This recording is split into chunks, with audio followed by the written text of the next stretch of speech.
Hello everybody, we are still at DLD, 20th anniversary conference in January of 2025. The event began in January of 2005. We're talking to a number of the leading speakers about the last 20 years, and our guest in this segment is Michal Kosinski, who teaches at Stanford Business School. He's an expert on new technology and business. He came to the United States from Poland, and he's had an interesting 20 years. Michal, do you remember what you were doing in January of 2005? Well, it's just about the time I was born, so I was very young. I was maybe 23 in 2005, and I was studying psychology and running a little IT business back in Warsaw.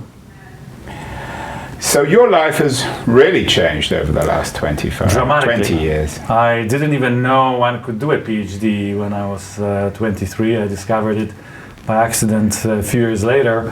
So I would have never imagined that I would end up working in academia and moving to America. So what did you think you would do in 2005?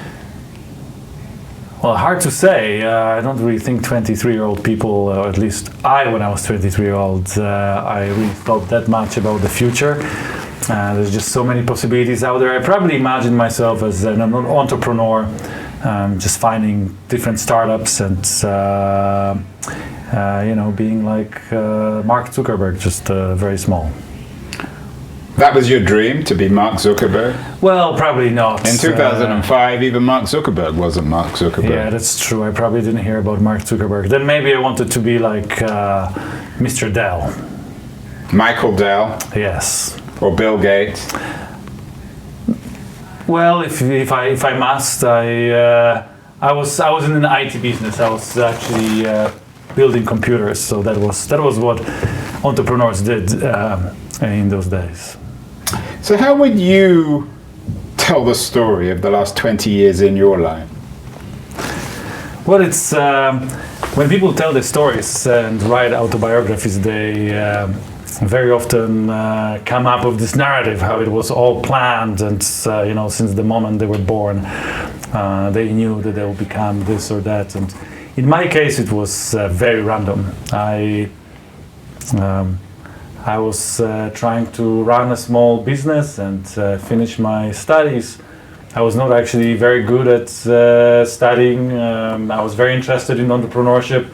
I got kicked out from my psychology course probably 2 or 3 times, and definitely didn't plan to be an academic. And then one day I met a person who just got into a master programs at LSE in London, and I went to visit her, and what was amazing is that she was very much like me. We went to the same high school. I knew she's not from another planet. She was a person like me. And I think that really nicely emphasizes the role of role models. I knew that universities abroad existed. I knew that people go and study there, but I've never met anybody who did that. I never met anyone who would go from Poland and study in Great Britain. And now meeting a person who actually did that and realizing they're not from another planet, they're like me, absolutely changed my life. I realized that, hey, if she can do it, maybe I can do it as well. And I immediately dropped everything, finished my degree back in Poland. And because I knew nothing about academia, instead of applying to a university where I had good chances of getting in, I went to Times Higher Ed, picked 5 top universities from the list because I had no idea, and applied to those. And what I know now makes me think that I had absolutely 0 chances of getting in, or close to 0, and yet somehow I got into Cambridge University, where I did my master's and PhD. Is your life a proof of the importance of agency, Michal? Have you mastered your abilities to such an extent that you determined your life, or is much of it still just chance, haphazard chance, good luck? I think that my life is proof of how we stand on the shoulders of giants. I'm from Poland, which was the third world country when I was born, and yet we had great education. The economy was very inefficient, so our parents stayed at home a lot. We had a lot of vacation. They didn't and they didn't work beyond 5 p.m. and spend a lot of time with us. We had great teachers. We actually got even some English education in high school, so I had a little bit of English despite being born behind the Iron Curtain. Without that, if I was not lucky enough to live in the world, to having been born in the world that gave us education, gave us nutrition, gave us healthcare, I definitely wouldn't be where I'm now at. And I think another important thing is role models, as I mentioned before. I had opportunities, and yet I didn't even think about trying to grab them before seeing a person who did that. And how she knew about studying abroad? Well, her mom was an air hostess, so she traveled a little bit around the world and met some people who studied abroad. So she realized that's a possibility, and thanks to her role models, became a role model for me. You became, if not famous, certainly well-known and controversial at Cambridge in your analysis or observations about Cambridge Analytica. Tell me the story of that. Well, back in 2010, I was studying psychometrics, which is a science of psychological measurement, and it relies heavily on building tests and questionnaires, where you ask people questions to figure out what is their personality or intelligence or knowledge of geography. It was also the beginning of Facebook, and what struck me as interesting is that instead of asking people personality questions such as, do you like poetry, or what kind of music do you enjoy, or are you well organized? Instead of asking these questions, we can look at their Facebook profile, look at what they like, what they talk about, what kind of groups they belong to, and essentially extract the same information. And when I started thinking about it, I realized that I wasn't first. I realized that Facebook and also marketing companies have been there already, have been patenting and designing algorithms that would take digital footprints of people's behaviors and then translate those footprints into accurate predictions of their intimate traits, such as personality, IQ, political views. So I started writing academic papers saying, look folks, there's this data out there that we all are sharing on Facebook and other digital platforms, and this data is being used by Facebook and by other companies to predict your very intimate traits and then target you with ads.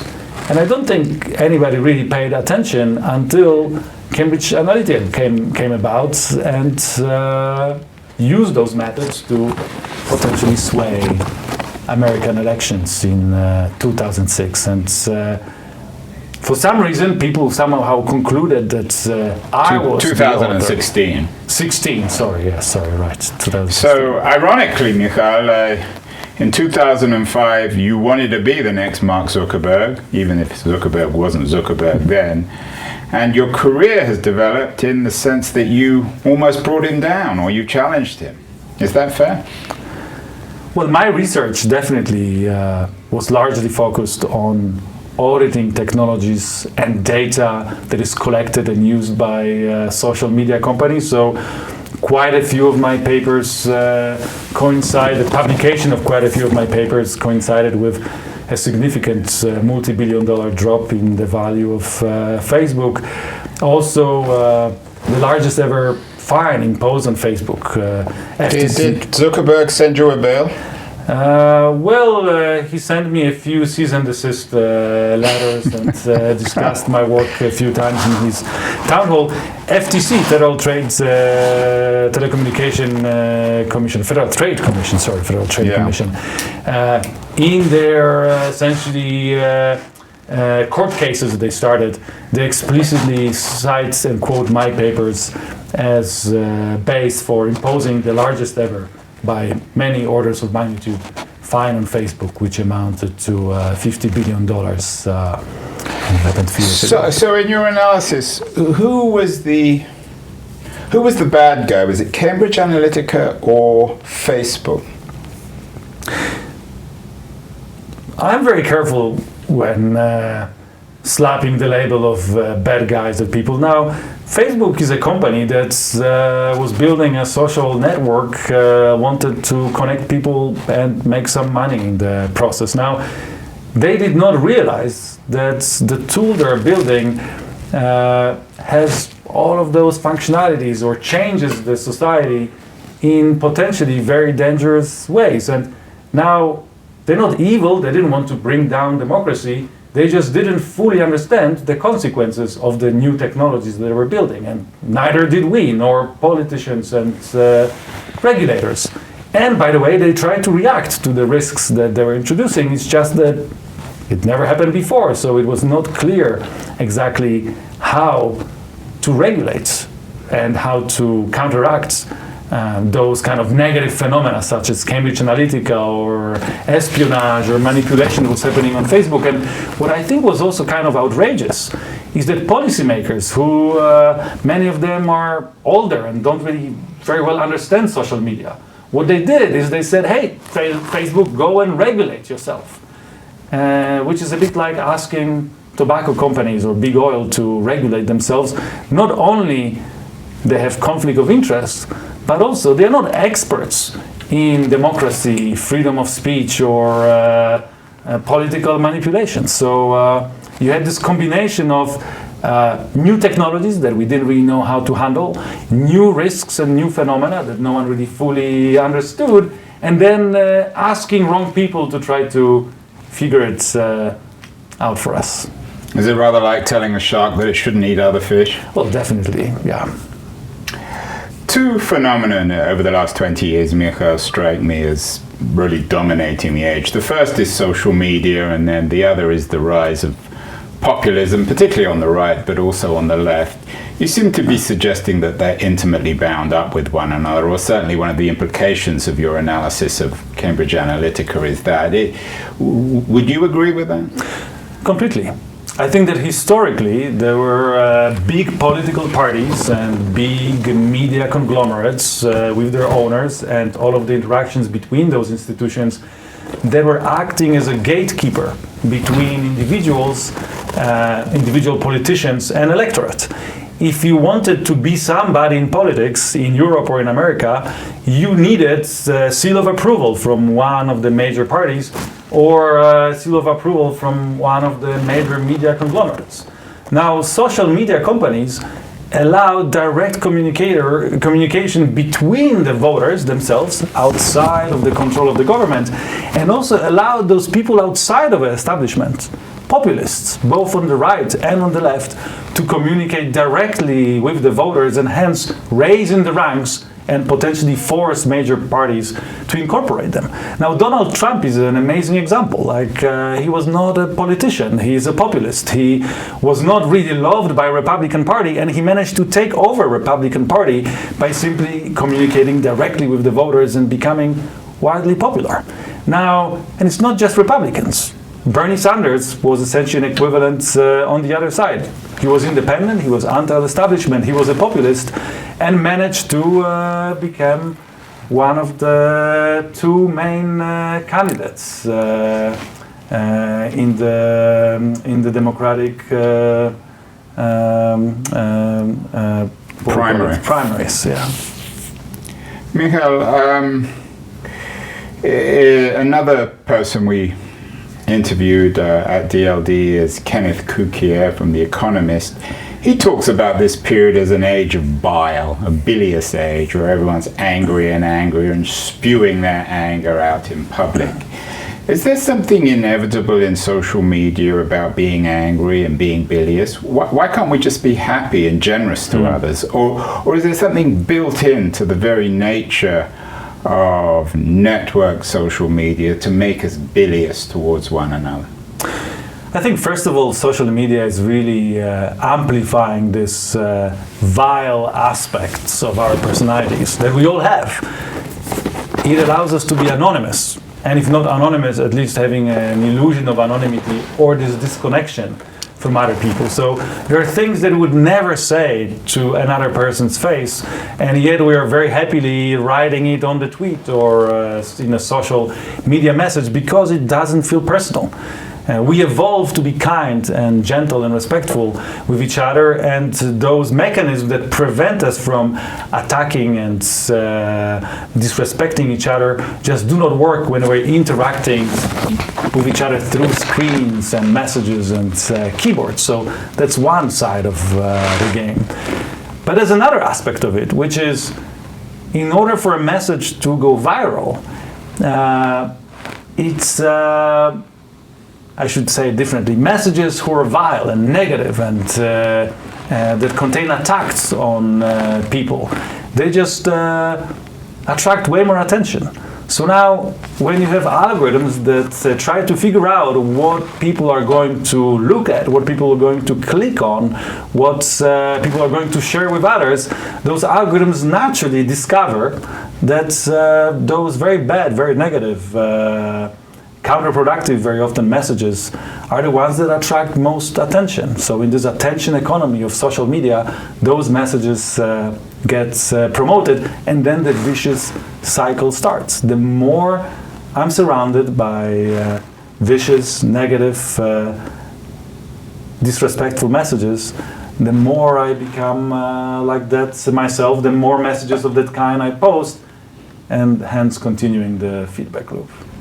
Michal, do you think that historians will look back at this period in a particularly pessimistic, negative way? Future generations will think to themselves, as we thought about colonialism or other great historical crimes, that how could people ever done this sort of thing? Well, I think we've done this because we didn't know any better. Those are new technologies that we have not seen in the past, hence we do not really know how to regulate them. And also the regulatory cycle is fairly slow compared with the speed of the development of technology. And folks, we've seen it before. People would agree that literature, reading, books are amazing for our civilization and for our education. And yet there was a time in Europe where the introduction of printing press caused literally 100-year-long war whose origins can be directly traced to the ideological and religious upheaval that can be directly traced to the introduction of the printing press, where this new technology of printing books, where this new ability of common citizens being able to read and engage with new ideas led to wars and death and a lot of destruction. Even the most useful and productive technologies, when they're introduced and change the environment, can lead to fairly negative outcomes. So are you suggesting that the most consequential technology to come out of the digital revolution is social networking? I think that the most consequential technology that came from digital evolution is generative AI. Generative AI is trained on digital footprints that we humans leave behind when using social media and other platforms. It's trained on our emails, social media messages, Wikipedia, digitized books and other types of content. Without this data, today's AI revolution wouldn't be possible. Is there something chilling about all this data? You stepped into another controversy in 2017. You came out with a paper suggesting that one can determine someone's sexuality from certain facial characteristics. Is that chilling, troubling? Yeah, without a question. That's the title of the paper. I didn't come up with that. Companies have been patenting technologies where they claim that you can take a face of a person and predict their political views, personality, and other intimate traits. And politicians, policymakers just didn't really believe those patterns and were not attempting to regulate this type of digital footprints. So having previously raised an alarm about Facebook likes, Facebook status updates, tweets, and other types of digital footprints, I felt like we need more information about this. So essentially I conducted a study where I showed that what those companies claim is possible. Those algorithms that those companies claim can predict intimate traits, that those companies are not lying, those patterns are real. So essentially showed that widely used facial recognition technologies, they do not only recognize a person across different images. The same technology is also implicitly categorizing people according to their sexual orientation, political orientation, personality, and other intimate traits. So you can tell everything about a face: happiness, wealth. Well, you cannot tell everything, but you can tell way more than people think. And look, some of this is not surprising. We can all tell someone's gender, age, ethnicity from their face. We can tell whether a person is sick or healthy. We can tell whether they are tired or not. We probably can tell with some accuracy their social class or the subculture they belong to. Now, people accept that, but then they kind of do not want to believe that algorithms can extract more information from the face. And this is a bit silly because over and over again, we are being shown that those predictive algorithms can extract information about us from digital footprints that are useless for humans. You show me your Facebook likes. I can make few predictions about who you are, but those will be very superficial and very inaccurate predictions. Now, you show the same Facebook likes to an algorithm, this algorithm will be able to make extremely accurate predictions about your personality, political views, and so on. And it turns out that in a similar fashion, the algorithms are able to extract information from facial images that is not available to us humans, or it's not easily available to us humans. We humans, as you call us, are quite adaptive and perhaps in our own way quite smart, and certainly in terms of protecting ourselves. In this age of big data where the algorithm supposedly can determine everything about us, from our sexuality to our, obviously, our economic status, even to our happiness, do you think we will learn to disguise ourselves better? Will we adapt to this? Or is it a development that we have no chance of adapting to? Well, as a privacy researcher, when I started, I had this idea, this vision, this hope that maybe if we learn more about privacy risks, when we learn more about algorithms that are being used to invade our privacy and the data that enables those predictions, that maybe this will enable to protect our privacy better. And the more I know about it, the more I realize that that's unlikely to be possible. Not only there's just so much data out there and we publish even more, but also revealing information about ourselves is an inherent property of many of those new technologies. I do not want people to have to stop using social media. I do not want people to have to stop using online banking or online messaging or email. Those are extremely useful technologies that we should all be able to use as much as we want and as possible. And now, the use of those technologies creates data that is stored by big tech companies, but also smaller companies, by governments, that enable them, without our knowledge, behind our back, to make predictions about us that most of us would be very uncomfortable with. And essentially, it's very difficult to imagine the world in which we could have both modern technology and protection of privacy. So while I still think we should focus on trying to minimize risks to our privacy, I think we should also start focusing increasingly on how to build social and legal systems where invasions of privacy are less dangerous. How to make sure that we could be whomever we want, and if we choose to, we can reveal it to others without risking prejudice or without risking our safety. And really, as a privacy researcher, I also have to admit that privacy, to some extent, is a fig leaf. Is this band-aid that we put on a much larger problem of prejudice, bias, lack of protection legal or social protection for minorities. When it comes to privacy, Eric Schmidt, the former CEO of Google, famously said that he has nothing to hide, he's nothing to be embarrassed about, so he's comfortable everyone knowing everything about him, even if he is quite a well-known womanizer while at the same time still being married. Is there any truth to that? If we behave ourselves, should we be afraid of people knowing everything about us? Well, if one is a very privileged member of a very privileged society, living in a country where the rule of law is fairly well protected, where people are fairly tolerant compared with other countries, where one can afford security guards and whose job security is not really threatened, then it's easy to say that they want to be transparent.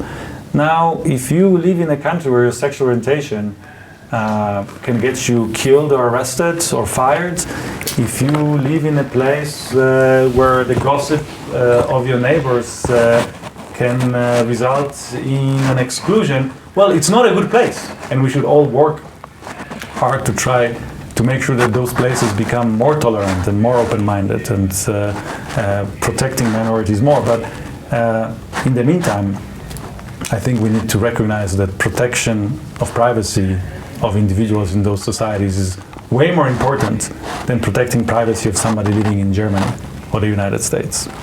Michal, you describe yourself as a privacy advocate, but you also teach at Stanford Business School, which is the heart of the digital business revolution, produced many successful business people. Is there a business in privacy, or is the advocacy of privacy essentially an anti-commercial instinct? Well, I think one can build products that, as much as possible, protect people's privacy. I don't think that business and privacy are somehow at odds. I think, in fact, that the biggest problem with us losing privacy is the prejudice and poor legal frameworks that we encounter in our societies. To give an example, it's very important in many countries to maintain the privacy of one's medical records, simply because if insurance companies get information about someone's poor health in the United States, for example, they can refuse to give insurance to this person. But that's just the result of a very bad system. In a good system, we should all be encouraged to share data about our health. This data could be used by academics and medical companies, big pharma companies or small pharma companies, to design better treatments, better interventions, better medicines, while keeping us safe. In other words, living in a world where we are forced to try to keep our medical data private is just a stupid local optimum that prevents us from, for example, boosting the speed of medical research and help and hence improving our own health, but also health of our compatriots. I would even argue that sharing our data could be seen in a similar way to paying taxes. Now, no one particularly loves paying taxes or enjoys paying taxes, and yet most of us understand that paying taxes is helping to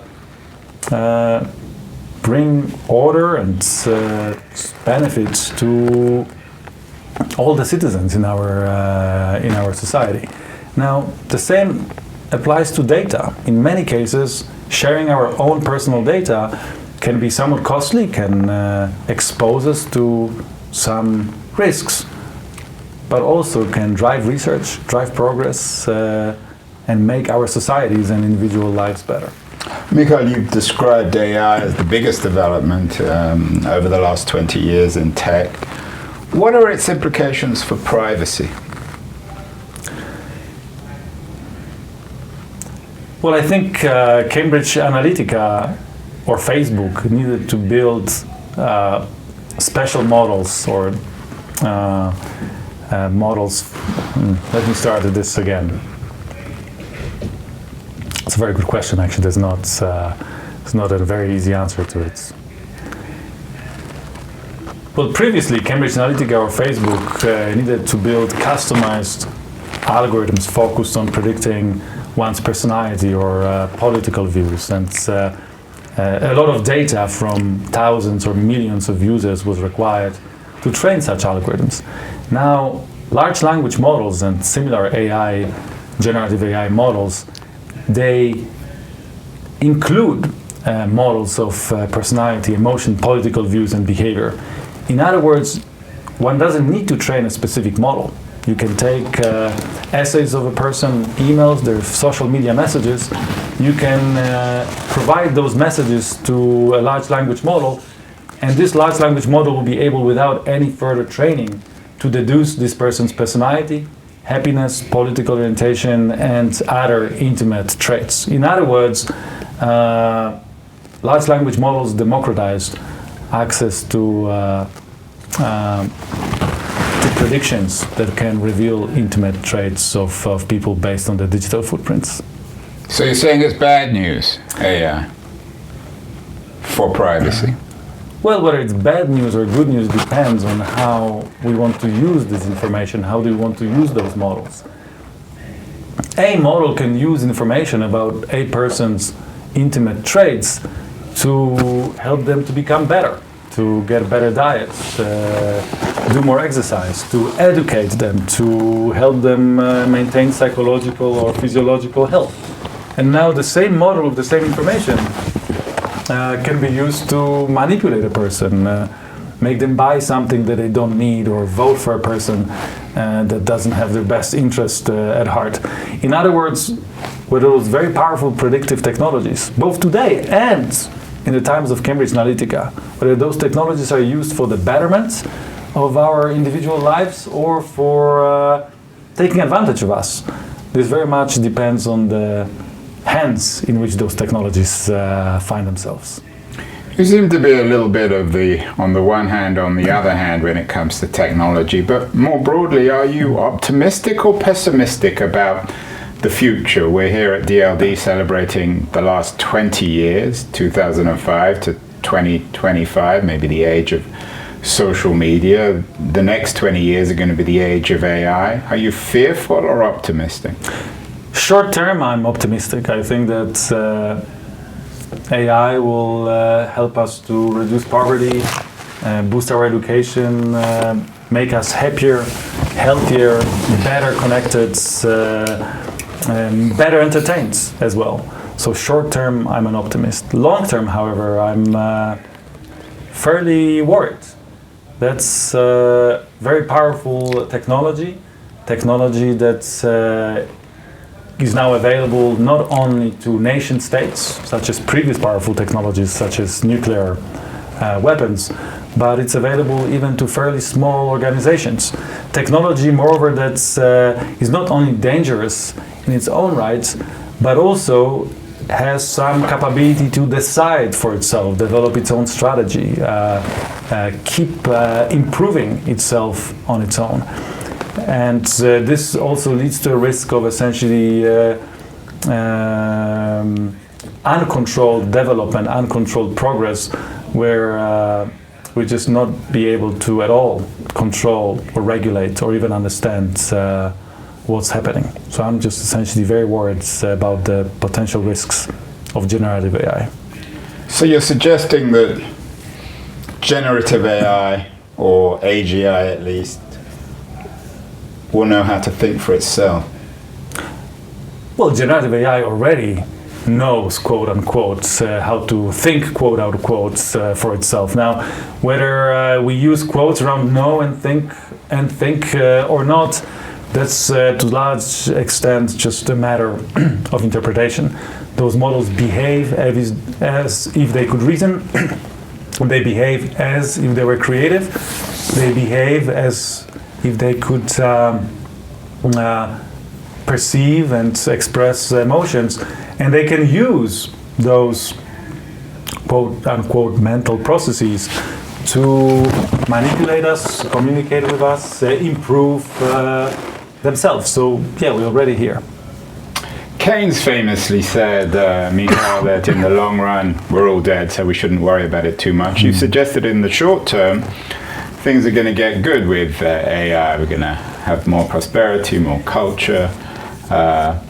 So maybe we should not worry, enjoy it while we can, and no species lasts forever anyway. Why should we be any different?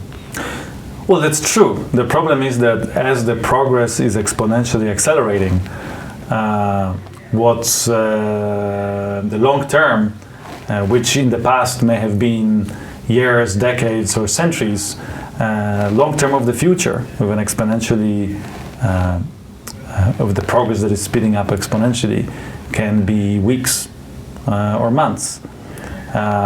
Moreover, I'm personally also concerned about the civilization, Earth, society that's I'm going to leave to my friends and my daughter. So I'm pessimistic about this as well. And finally, Michal, will we be all around in 2045, in 20 years' time? Or your short-term, long-term thing, you said time is changing now. Is there a reasonable chance that we won't be around? I think we have a good chance. We figured out many other risky technologies in the past, and I hope that in our ingenuity, potentially supported by powerful generative AI, we'll be able to reduce the risks as much as possible and reap the benefits. So maybe if we meet here again in 20 or 25 years, we'll be happier, healthier, and better informed than ever. I hope you're right. In 20 years, we may be that, and if we're not, and we've been controlled by machines or eliminated, we won't be here to discuss it. Michal Kosinski, thank you so much for a wonderful conversation. Thank you.